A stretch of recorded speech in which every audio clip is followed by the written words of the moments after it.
On the next all-new episode of Lazarus. What are you wearing? I figured it was best to blend in. Do you think it's working? Yeah, I'm sure it is. Oh, hello there. So in times like these, We run for it. Huh? Hey, wait!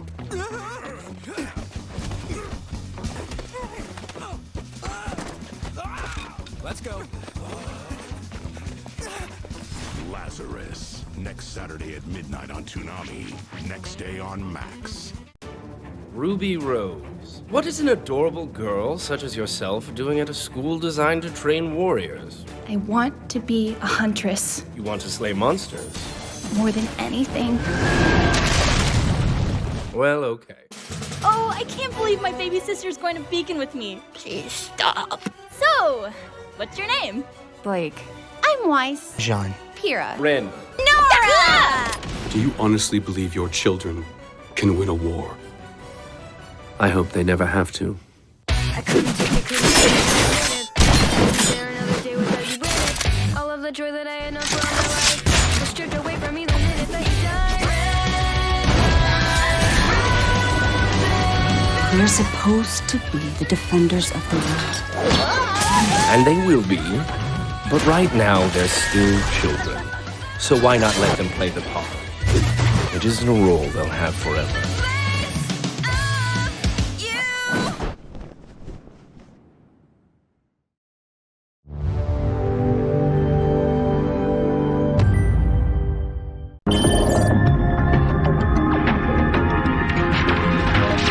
Hello everyone, welcome to our podcast Toonami Therapy on April 10th of 2025. I'm Michael. Yeah, hello, I'm Tommy. And, well, I guess we'll just get into what we usually do, which is talking about anime and sometimes Toonami. Which, this week, we have a new series to talk about, Lazarus, which they started airing, and well, that's the first thing we'll be discussing, because for our Toonami series that we discuss, we always just do it in whatever order they aired. So, in contrast to our non-Toonami series, we discuss where whenever we add something, we just throw it at the back end of the current list, whenever. So, yeah. All right, so we've got Lazarus. So we got episode 1.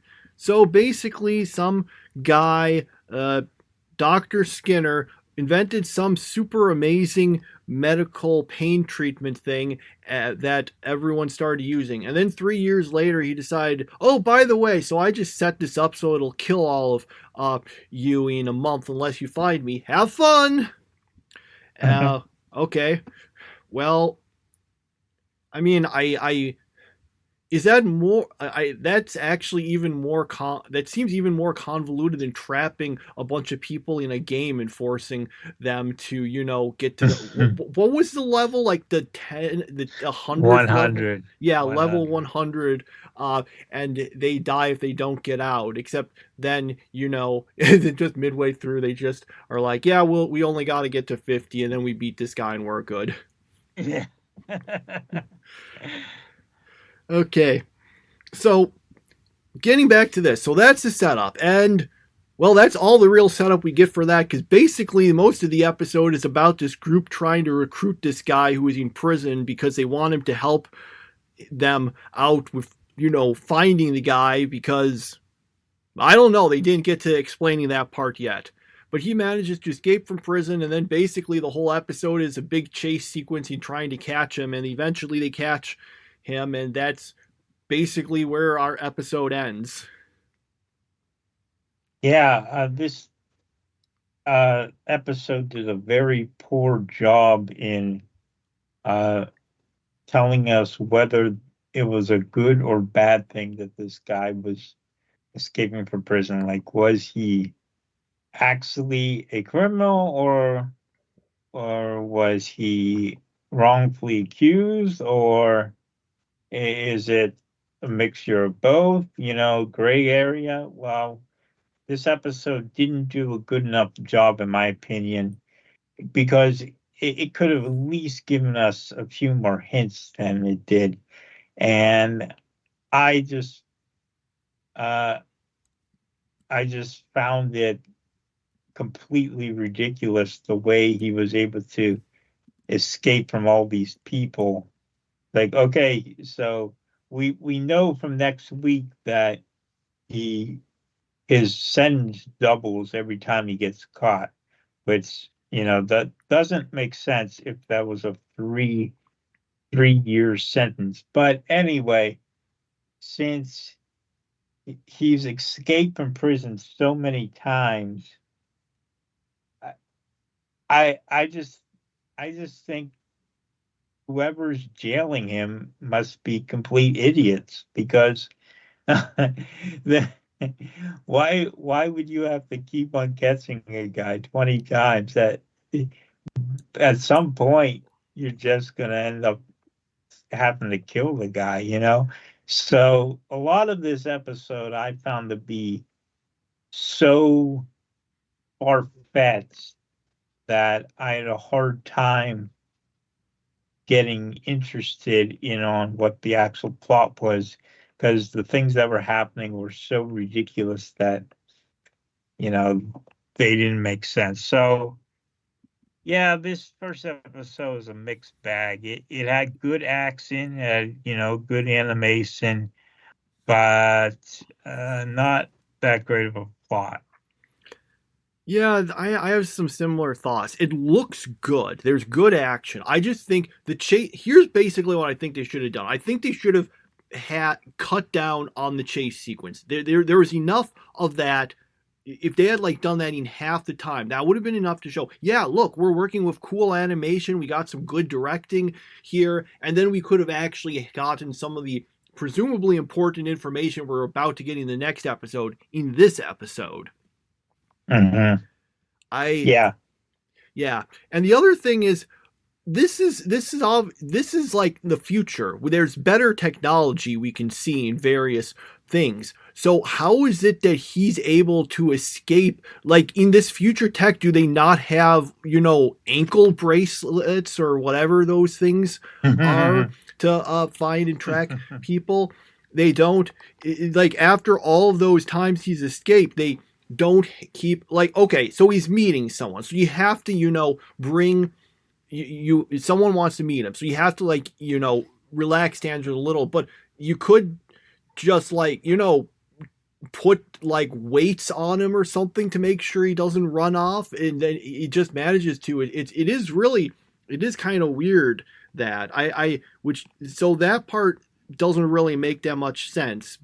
But maybe the show's just going for style over a plot that really or world that really makes too much sense. And if that's the case, that can be okay, but we'll just have to see how it goes. But that's the other thing. Maybe we didn't need to go through all that stuff. If they had cut down on some of that, then maybe it would have felt a little less implausible. But on the whole, this is, of all what you could say, that not really Toonami original.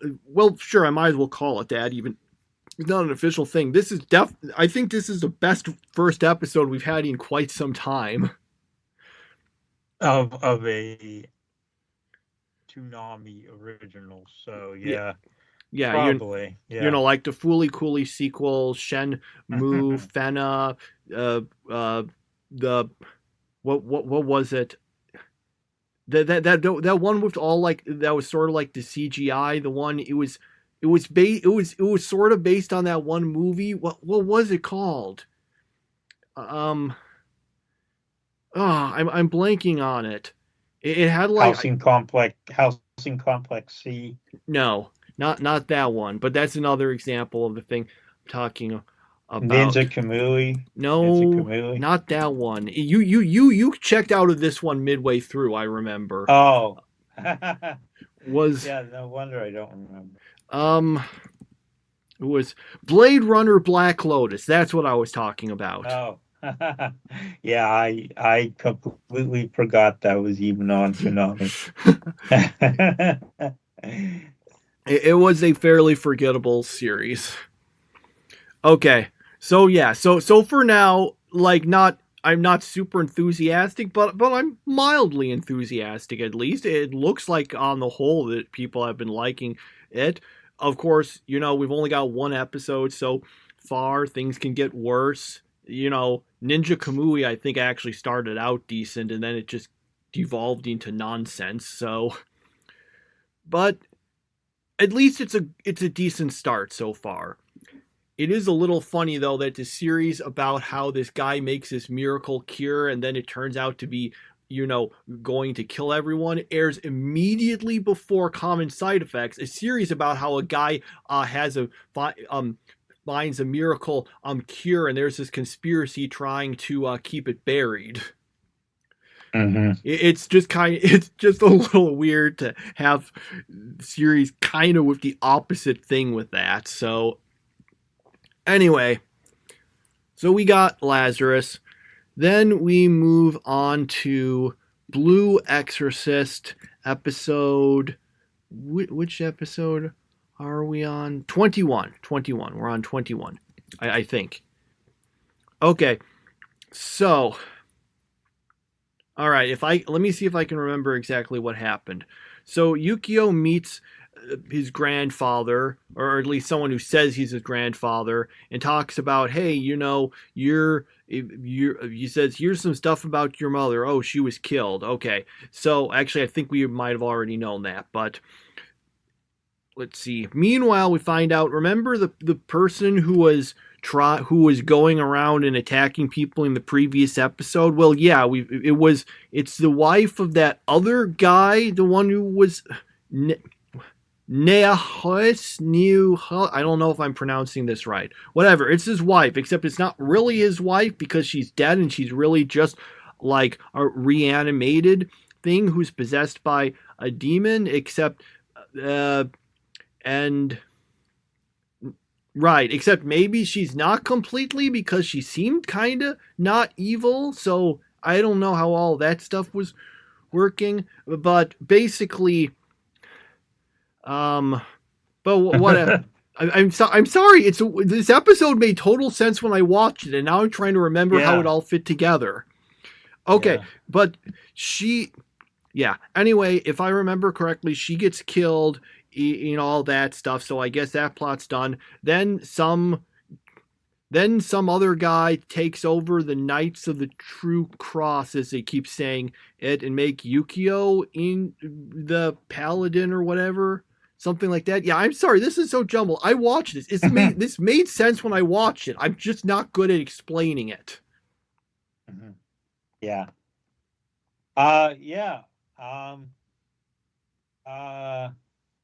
Was it a good episode? I feel the same way you do, is that it was so confusing that I have a hard time making out whether it was good or not. I'm gonna peg it as like an average episode. Some of the things still make me think that they're like being too nice to Satan. But there's some good action. There's some good animation. I can't complain too much. But yeah, I don't like that it seems like they're trying to make, like I said last week, simply for the devil. So yeah, simply for the devil. That's got to be the themes. If they had that as the closing song, the same way JoJo had Roundabout, I mean, JoJo had Walk Like an Egyptian. Mm-hmm. That would have been perfect if they had Simply for the Devil as the closing.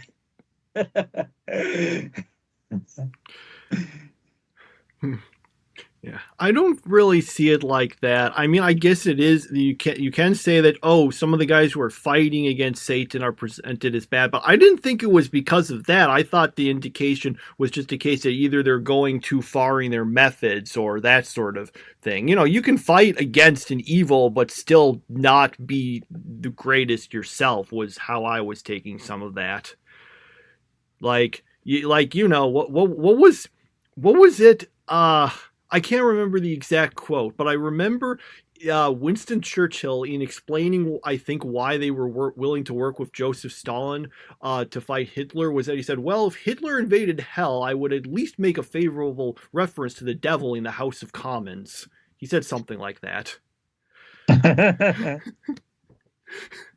So, yeah.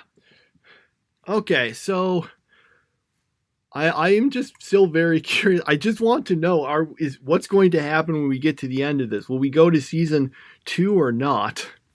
Yeah, that's something to think about, certainly. Yeah, I guess we'll find out in about a month. All right, so now we got One Piece episodes. Let's see, episodes 705 to 706. All right, so Frankie fights Senior Pink, and they basically punch at each other for quite a bit, and then Senior Pink does his ultimate attack or whatever, and Frankie's able to handle it. So then he starts punching Senior Pink really fast. We've mentioned before about how, it seems like it's only in JoJo where rapid fire punching can actually hurt someone. It actually worked in this episode. It beat him.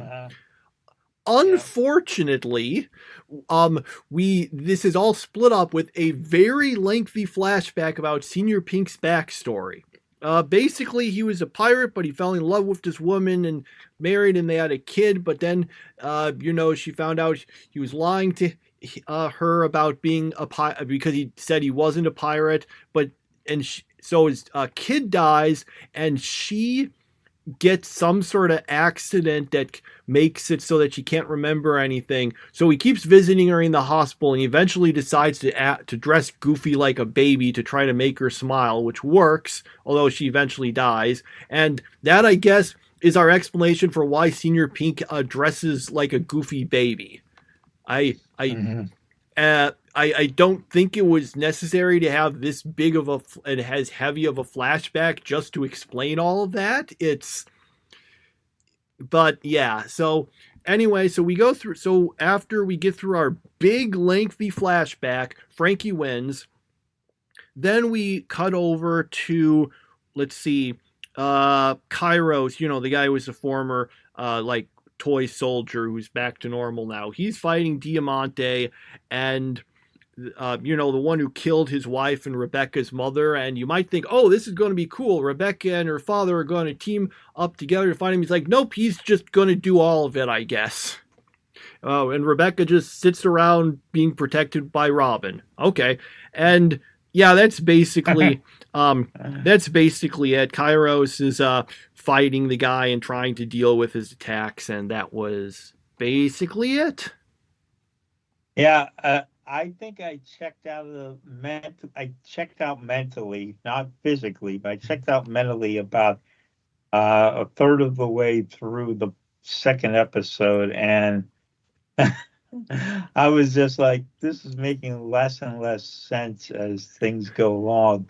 I think that long flashback about Senor Pink, that made no sense. That was a total waste of time. And I feel like, that we didn't need that. And that was like that flashback in Hunter x Hunter to that kid who had to pee in a bottle. And then we flash forward back to current time, and he dies right there. And it's like, okay, why did we have that flashback? And that's what this reminded me of. It wasn't as bad as that one, though. But it was bad enough to make me feel like, okay, I can't wait for One Piece to be over. And then I ended up missing church because I stayed up too late. So uh, so yeah, One Piece not the best this week. Yeah, it's more. What bothers me more is that we get this big tragic flashback, and I don't feel like it really. Now, granted, so much of this arc is a blur. So many things blur together. Maybe there was some stuff about Senior Pink that this actually did explain outside of just him being kind of like his weird way of dressing and sometimes acting. But I'm just like, does him getting this really sad backstory really tell me much about his character? It doesn't seem like it really relates that much. It's really just this big sad backstory just to explain, okay, this is why the guy dresses like a baby. And I'm thinking, okay, but did we really need an explanation for that? Couldn't that have just been a wacky character trait like so many other characters in One Piece have? Yeah. Like, what was this, like, I'm sure there's other people who have like some weird out. I like that one guy. I remember there's that one admiral, the one he even showed up in Law's flashback, who like has the gimmick that he keeps getting like food stuck to his face. Like, do we need a big flashback explaining why that happened? Like, you know, he had some sad story about losing a family member and it somehow happened because of that. And I'm like, no, we don't need all that. It's just a wacky character trait. And outside of that, it just doesn't seem like it helped out that much. So we did. I mean, it's really just the same sort of thing we complain about in Bleach sometimes. This was especially bad with the Espada. They kept doing this with them, where they would die, and we would get like when they're beaten, we'll get the big flashback about their backstory and all of this sort of stuff that doesn't really that's not really important. It doesn't. It's not just the fact that it's just like, okay, here's the big backstory. Well, they're out of the story now, so it doesn't matter. Now, Senior Pink didn't die, but as far as I can tell, he's out of the story now. So we got that. And it's just the fact, I'm trying to think of the right way to put it. If you're going to do this at the time the character leaves the story, it needs to give us some useful information that goes forward. Like the example of how did you do this, I would think, is something that I can't actually say much about because it's a major spoiler, and you wouldn't even know what I'm talking about. But when a particular character dies in the last Harry Potter book, there's a part where due to some magic stuff, Harry's able to see a bunch of flashbacks from their perspective, and you find out a whole bunch of stuff about the character you didn't know before. And it works there because it was a character we had some investment in. It filled in a lot of stuff about the plot, and it mattered going forward. Whereas here, it's just like, okay, is anything we just learned about Senior Pink going to matter going forward? I don't think so. So that's basically the problem. Like, there's so many series that do that. Bleach did it. Demon Slayer did it with a bunch of characters. And so, yeah, I won't dwell on it more. But it's weird because One Piece usually, I don't think, does this. I can't remember it's done flashbacks, but I can't think of any times he did the whole... I mean, he didn't die, so it's not a perfect example, but what you would call the death by flashback. The character dies and they get the big flashback that explains everything, but it doesn't seem like it matters anymore because they're, in this case, defeated and out of the story. I don't remember One Piece doing this before that. Do you? No, not really. Usually when they give a flashback, it's something that,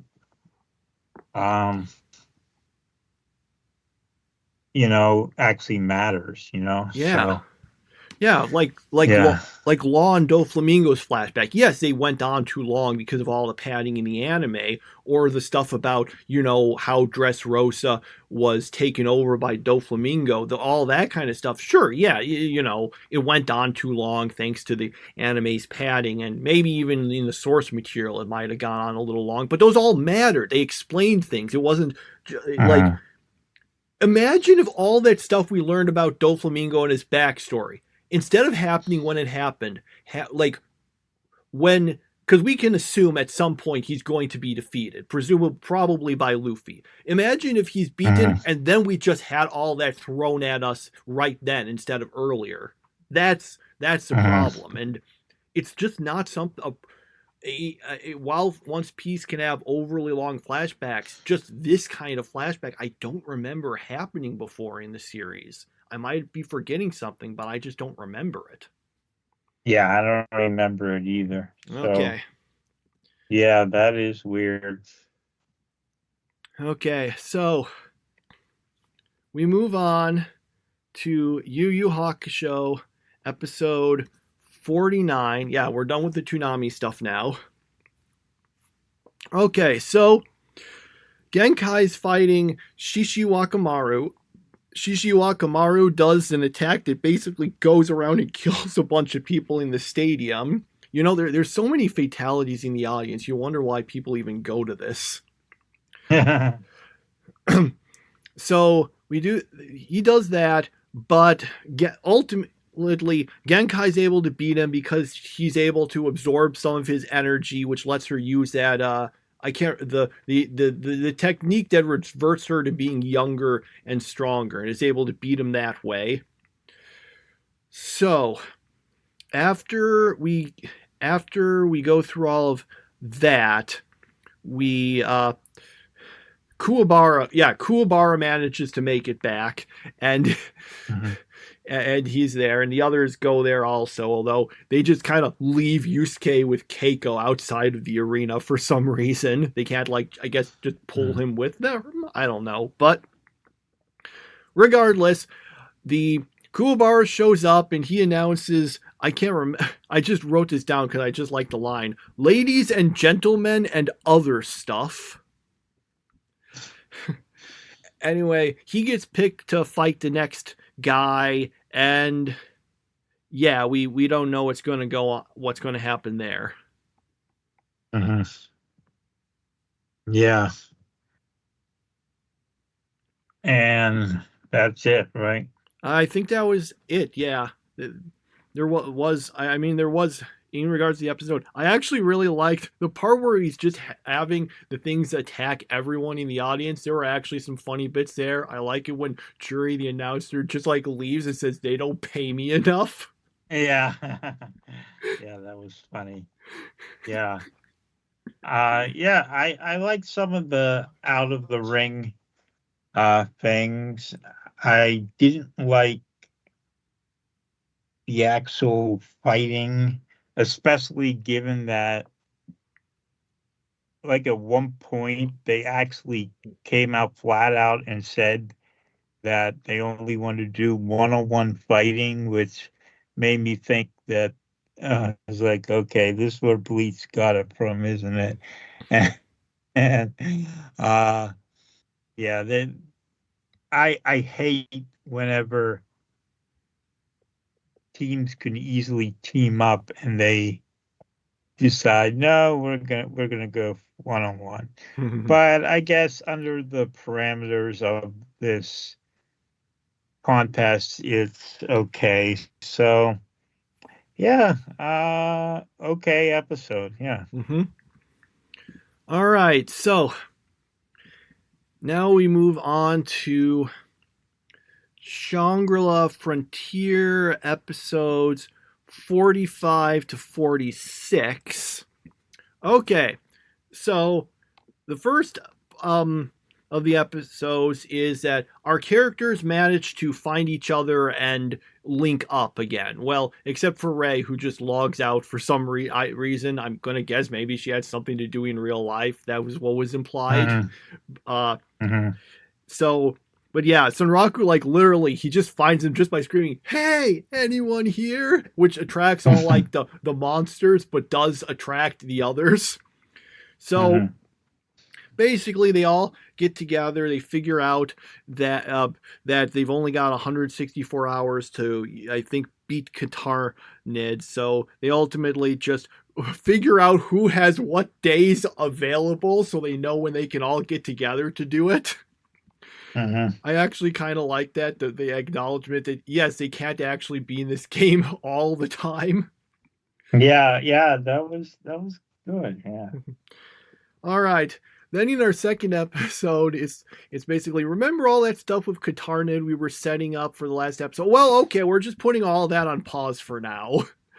because Katsuo, he, for his team in like this big tournament, this was mentioned before, but it kind of was a background thing. He basically just got, because of two of the members in it weren't available, he gets Sunraku and Pencilgon to join it. So they actually all end up meeting in real life.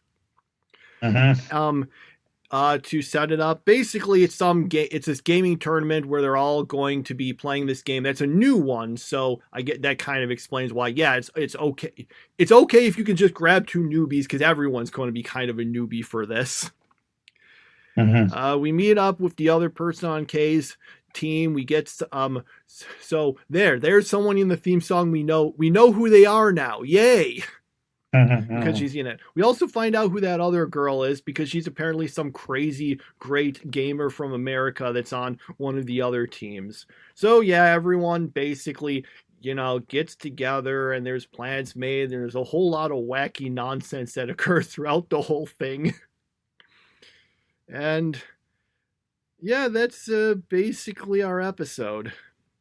Yeah, the best part of the episode came when I can't remember her real name, but Pencilgon's real person, Toa Amane.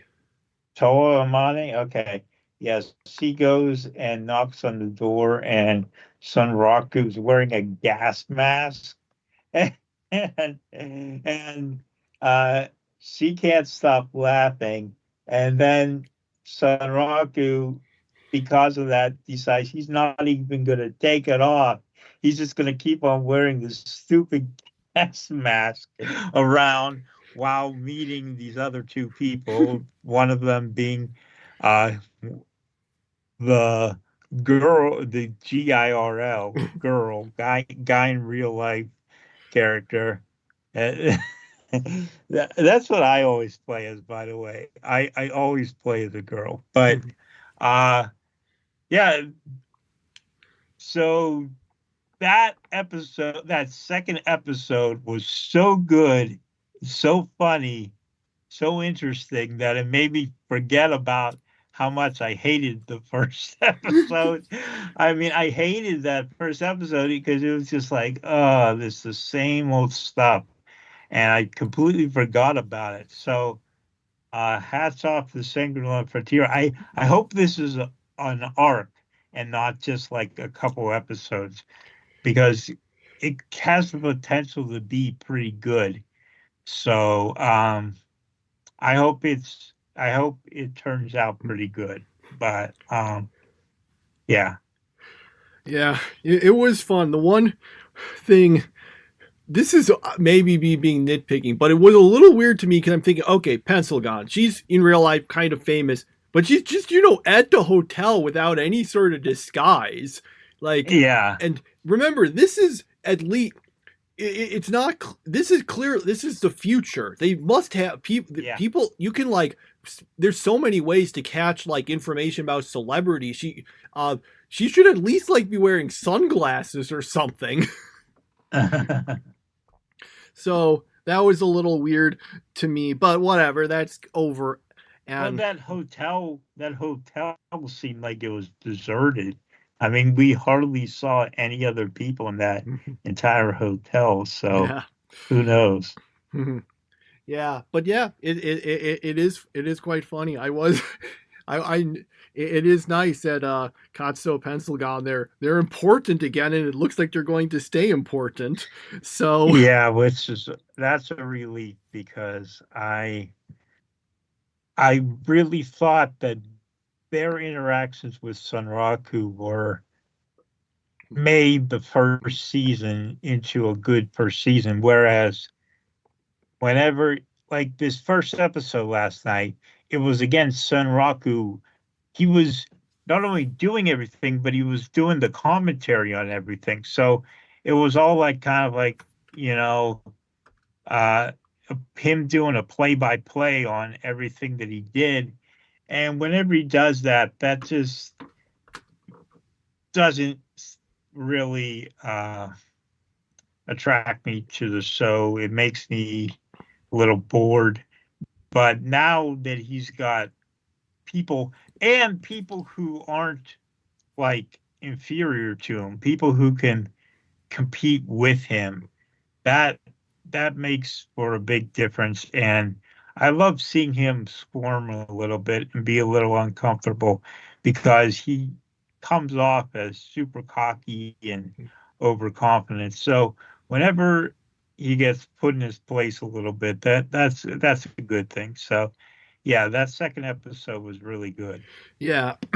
one I guess more minor complaint I had is Katsu's voice. It sounds fine in game, but when it's in real life, it sounds like way too feminine for a guy. That was one thing that bugged me a little. It is a woman who voices him, and for the record, that's also the case in the Japanese. I did compare like the Japanese and also for that matter the Spanish. I think those do a slightly better job at having him, still have like kind of a high voice, but still, not sound. Now when I'm seeing, I'm thinking that I just keep thinking that's a girl's voice coming out of that guy. What's his name in Hakusho? I keep calling him Katsu because that's like his name in the game, but his real life name, I remember it was K, but I can't remember the full name. Was that his first? Uomi? Yes, K Uomi. Or Oikatsu Okay. or Katsu. I can't remember. I think sometimes they say Oikatsu and sometimes they say Katsu, so I just kind of say them. Okay, so I think that voice actress was that thing from Parasite, if I'm not mistaken. Remember that thing? The Migi? hand, whatever. Yeah, Miggy. Yeah, I think that's who did the his voice. Yeah, she did Migi's voice. Yeah, I think that's who that was. So yeah, little I was thinking, wait a minute, I thought he was a guy in real life. And I'm hearing him and I'm like, well, maybe I was wrong. Maybe I remember incorrectly, but you confirmed it to me. So yeah. It reminds me kind of how the fact in Naruto, they, obviously Naruto has a kind of high-pitched voice because he's kind of younger and hyper, but even when you're in Boruto, when he's an adult, he's still got the same voice. And I want to make it clear with Naruto, that's not just an English thing. The Japanese is like that also, I've heard. So that's just kind of, so that always just struck me as a little weird. So yeah, that was, I guess, the one, issue I had. It is the fact his voice just sounds too feminine. It's a little better in the Japanese and Spanish, but it's still an issue there. So, but yeah, other than that, still totally fine. Fun episode, enjoyable. Yeah, good one. Excited to see what they go for next. All right. So, Hyouka episode 6. Okay, my mind just went blank. I'm sorry. I completely blanked. And what is this episode about again? Oh, that's right. The 7 deadly sins and trying to get Eru. Yeah, trying to get her angry and then finding out, okay, she got angry, but she doesn't know why she got angry, and now she has to know. She has to know why she got angry. I'm sorry, my head is spinning trying to figure this out. Like, well, what do you mean she doesn't remember why she got angry over something? I don't know. I just believe that anytime I get angry, I know why I'm getting angry. So, but she has to know. And then they do a big mystery solving quest over something as trivial as this. And yeah, not exactly the best of episodes. Yeah, well, what's weird, confusing about that is she wants to know what. Well, so first, the teacher did something wrong, and she got angry about it. So they're trying to figure out, wait, why did the teacher mess that up? So that's what the whole mystery is. And then as to why she got angry, it's just kind of like, I don't know. From what I remember, I don't think we really get any like definite thing about that. It's I guess.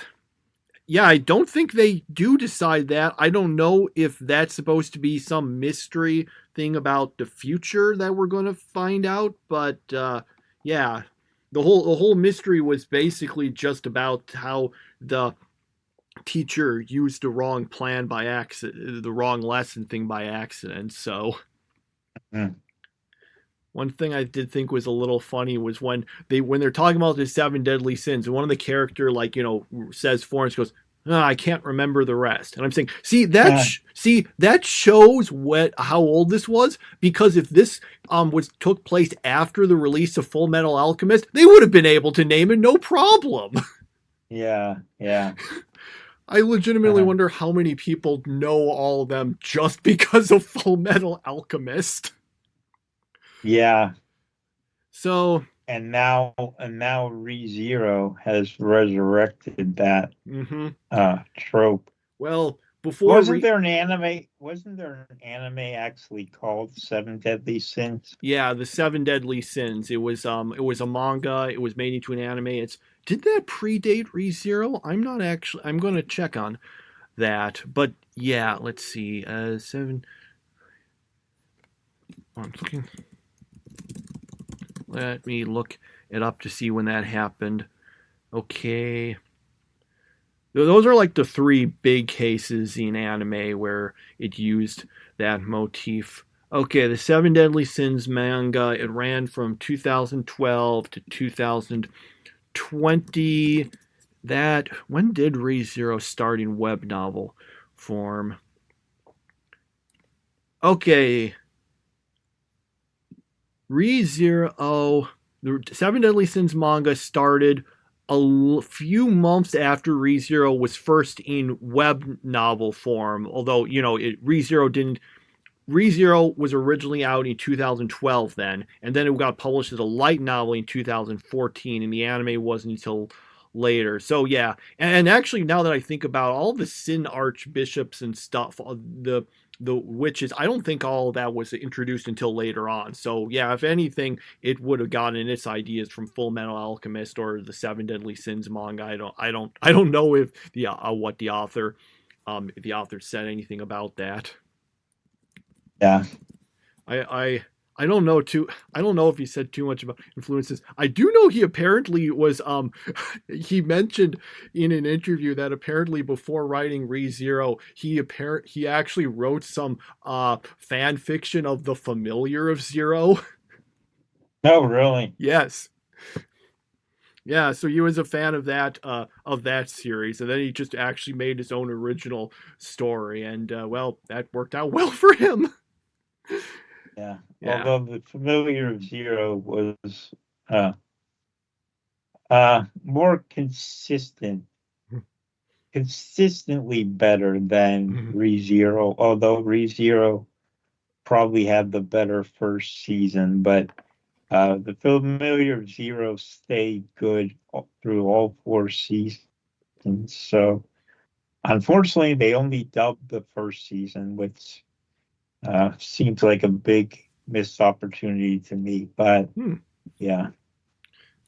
I didn't know that, but so anyway, yeah, that's... the Familiar of Zero is the reason why my blog got taken down and I got banned from Blogger, because some bot came in and assumed that since I was doing reviews of episodes, it took it that I was putting up episodes, which I wasn't.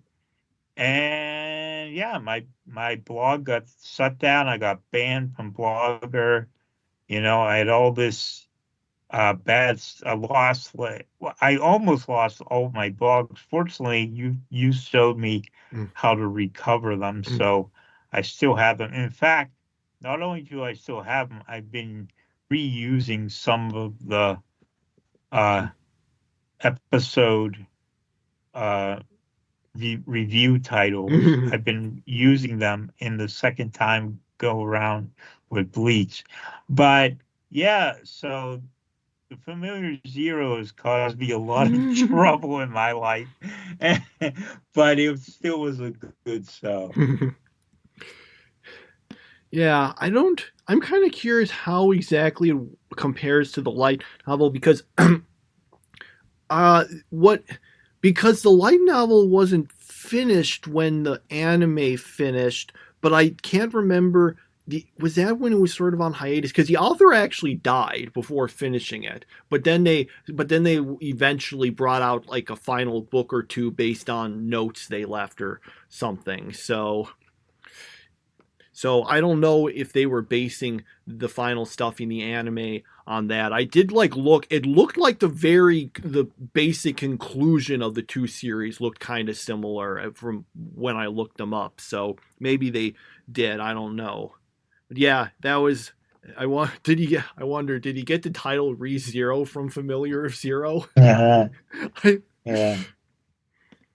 Anyway, so yeah, that was Hyouka, and well, let's move into ReZero then. What a night! I was actually not even trying to set up that transition; it just happened. Okay, ReZero, episode 62. So while Subaru keeps Regulus, occupied, Emilia goes to all of his wives because they figured out that the reason for his basically invincibility is them. It turns out that he kind of is using, I don't know, he's somehow using their hearts to do it, and so after finding out, they're like, well, I guess we'll all just kill ourselves. And Emilia's like, no, I can just freeze you and stop your pulses that way. So they do that. She comes back. His invincibility is gone. So Emilia beats him up a bunch, including with rapid fire punching, which is actually, again, works this time. All right. So ultimately, Regulus is basically beaten, even if he can make himself invincible temporarily by stopping his heart. He can't do that much. Then Reinhardt shows up because he jumped back from the moon. He pulled a Saitama and kills him, and then everything worked out. So victory. Then they let all the guys' wives that he was forcing around, they just unfreeze them. So good on that. And then I guess next we're going to move on to the remaining fights that are going on.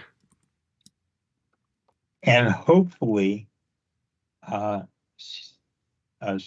will make a mistake and we'll have to do this all over again and come up with a new way of resolving this.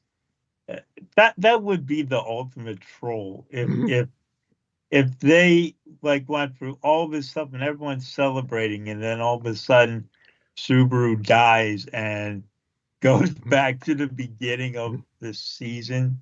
That would actually be so funny that I'd excuse it.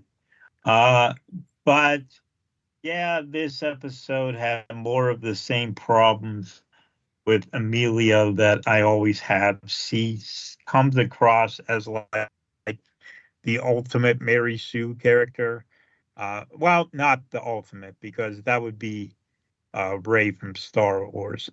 No question about it. She is the biggest Mary Sue that's ever existed. But yeah, Emilia kind of comes across that way. It's like, oh no, she's perfect. Everything she does is perfect. And it's so annoying. And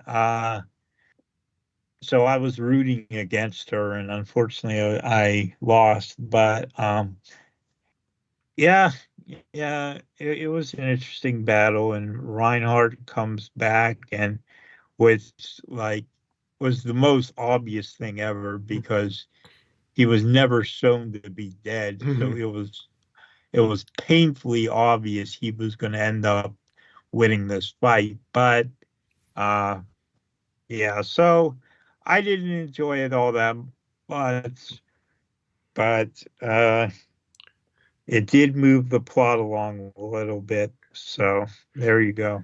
I really liked the episode on the whole. My one problem is I felt, so this was a 28-minute episode. I felt some stuff just went on longer than it needed to, which kind of brought it down a little. But otherwise, I really liked it. Good action, good plans, some nice stuff. There, Reinhardt didn't need to come back because I mean they could at that point Emilia and Subaru could have just beaten him, but him just coming back the whole way it's there where Regulus is just complaining, this is 2-on-1, this isn't fair. And Subaru looks up and realizes Reinhardt's coming back. He says, yeah, we can let you have a 1-on-1, and except it's against Reinhardt. Mm-hmm. So that was pretty funny. Yeah, I thought it was pretty solid. I liked the whole thing. Them fighting him. I thought this was a pretty solid fight overall. I've start to finish, not just here the previous stuff. I thought this was my favorite of them so far. We've still got a few more, but we'll see how those go. Okay, let's see. Did I have anything else to say about it? No, just mostly I thought it was pretty solid. Okay. There is the fact that Regulus, you probably don't remember this because not only did season 2 air so long ago, you didn't like it that much, but yeah, Regulus was in. Remember Emilia's big flashback? He was in it. So, but she doesn't remember him. There's one part that I think is not stressed as much in the anime because I guess you can't, because the narration is what mentions it, is when he's when he's basically dying and he's so angry because he thinks Emilia's gonna take satisfaction from his death because she'll remember him from the past, and Emilia doesn't actually remember him at all, and it's just and the narrator just says and ironically his wish was granted. So, but that's not quite as obvious here. But yeah, still worked out. I just think it was a little stretched out. I think they could have shaved a minute or two off of this. And okay, that's all of them, I guess.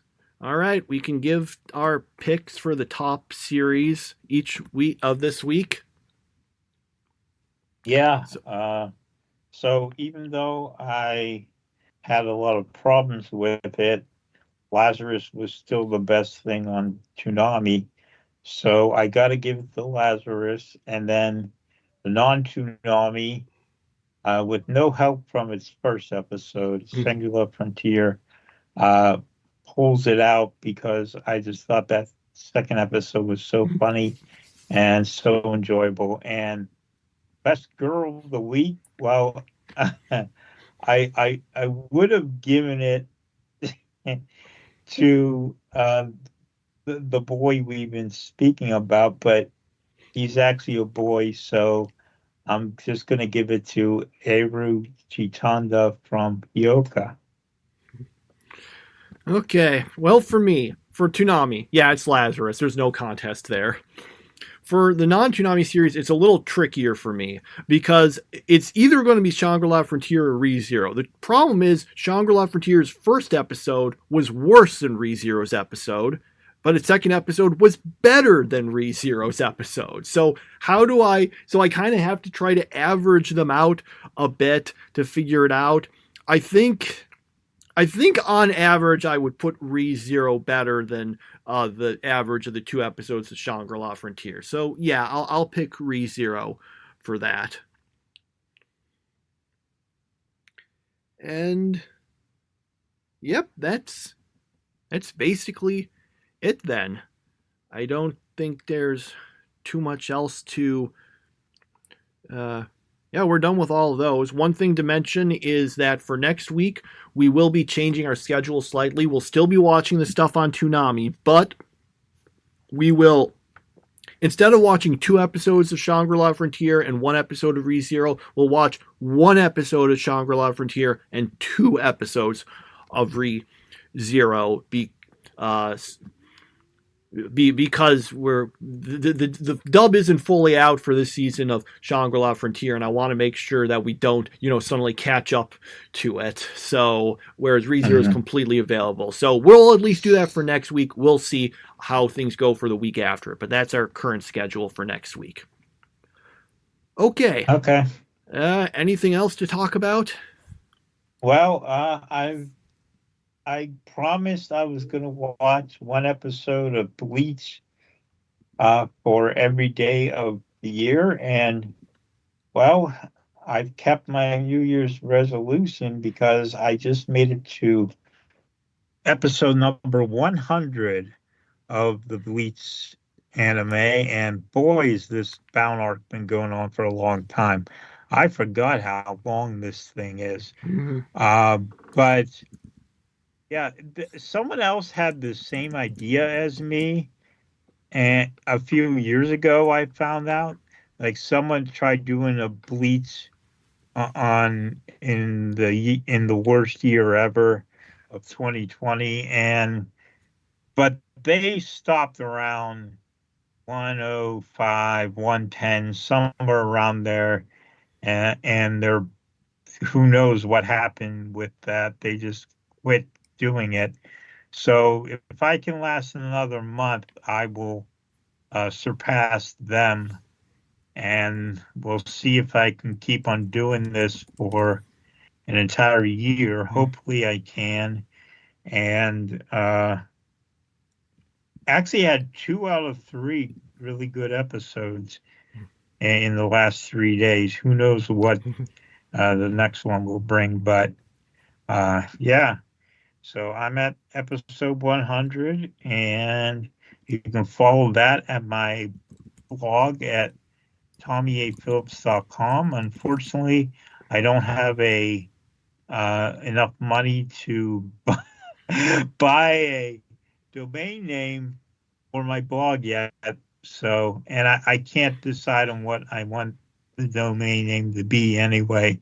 So, yeah, you just have to go to tommyaphillips.com and click on the Anime Bowl 2 button.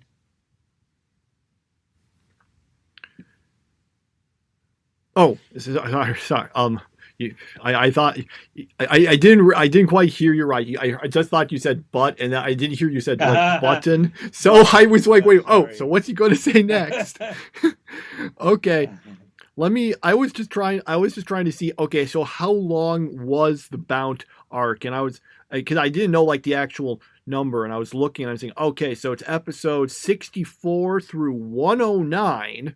So that is pretty long. That's 45 episodes, I think. So, and I was just wondering, and then I wanted to compare it to what people refer to as the filler hell of Naruto. It is not as long as that. That Naruto, that went from that was episodes 143 to 219. So that was more than a year.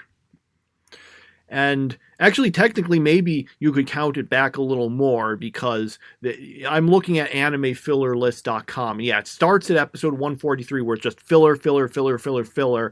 And a little before that, there's also a span of filler, but there's also in between them, like what they call mixed canon filler. So don't know how that. So maybe not there, but yeah, that went on for quite a while in Naruto. So, yeah. Unfortunately, I don't have too much to say. I was meaning to continue.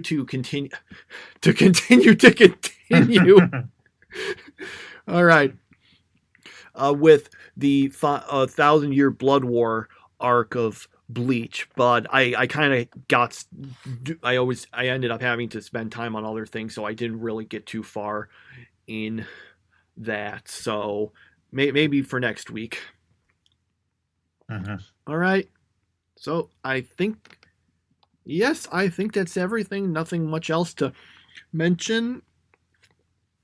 And yeah, once again, I think that's it, which is what I just said. See, this is where I need to just stop the thing because I keep just repeating myself at the end of the episode. Yeah. Oh, by the way, we have, just in case you still care about Amazing Race, Pops and Mark got eliminated this past week. I only tuned in for the last 5 minutes. I was just like, wow, might as well just see who gets eliminated. And then it turned out they had so many people arrive in the last 5 minutes of the episode. I felt like I watched the whole thing.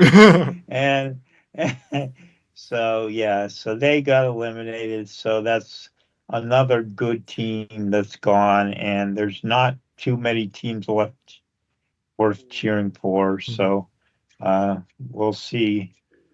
I'll tune in 10:55 again next week. It makes things a whole lot easier. Yeah, I didn't watch it yesterday. I was going to, but then I realized, it's about to start. Oh, darn it. There's all these things I have to do first, so I'm not going to be able to watch it. I should have thought of what you did and just watched the last few minutes, though. Okay.